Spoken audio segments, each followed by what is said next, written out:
আমাদের এই পৃথিবীতে আজকে স্বার্থপর মানুষের সংখ্যা এত বেড়ে গেছে যে আজকে কে আসল কে নকল এটা চেনাই এখন আমাদের দায় হয়ে উঠেছে। তাই আজ স্বার্থপরতা নিয়ে আমার এই কবিতা। এই পৃথিবীতে স্বার্থপর মানুষের সংখ্যা এত বেড়ে গেছে যে আসল মানুষটাকে খুঁজে পাওয়া আজ খুব কঠিন হয়ে দাঁড়িয়েছে। আজ মানুষ স্বার্থ ছাড়া এক পাও চলে না। যেখানেই স্বার্থ আছে সেখানেই মানুষের ভিড় বেশি।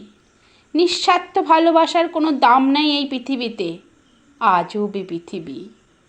মানুষ ভালোবাসাকে আজ খোঁজে ভোগে, ত্যাগে নয়। শারীরিক চাহিদা, কামনা, বাসনাটাই তার কাছে সব।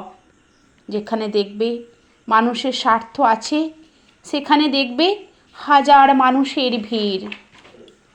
যখন দেখবে কাউকে তার প্রয়োজন তখন দেখবে সে তার সাথে সম্পর্ক করবে। তারপর প্রয়োজন মিটে গেলে তাকে কষ্ট দিয়ে, আঘাত দিয়ে জর্জরিত করবে।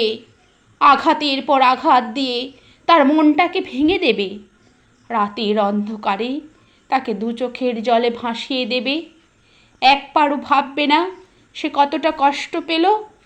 নিঃস্বার্থ ভালোবাসা আজ আর দেখাই যায় না।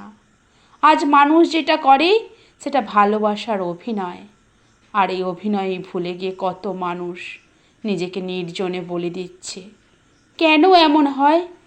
ভালোবাসার মতো সুন্দর একটা সম্পর্ককে কেন এমন নোংরামিতে পরিণত করে? আমি মনে করি কোনো জিনিস ভোগে নয়, ত্যাগেই আনন্দ বেশি। একবার ত্যাগ করে দেখো, জীবনটা তোমার ধন্য হয়ে যাবে। নিজেকে মানুষ বলে চিনতে শিখবে। মনুষ্যত্ব আর বিবেক যার আছে সেই তো মানুষ। আমরা নিজেকে মানুষ বলে বড়াই করি, কিন্তু মনুষ্যত্বের সংজ্ঞাটা ভুলে যাই।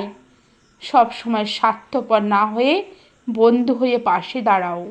বন্ধুর কষ্টগুলোকে ভাগ করে নাও, দেখবে এতে আনন্দ বেশি। অপরের বিপদ দেখে না হেসে বিপদে ঝাঁপিয়ে পড়ো, দেখবে এতে আনন্দ বেশি। তুমি নিজেকে চিনতে শিখবে, তোমার নিজেকে মানুষ বলে মনে হবে। আর কারো ভালোবাসা নিয়ে কখনো খেলা করো না। সব সময় যেন ভালোবাসা একটা পবিত্র সম্পর্ক। এই ভালোবাসা আছে বলেই মানুষও হাজার কষ্টের ভিড়ে আজও বেঁচে আছে। ভালোবাসায় পারে কষ্টগুলোকে দূর করতে, ভালোবাসায় পারে গড়তে, ভালোবাসায় পারে একটা সুন্দর ভবিষ্যৎ করতে।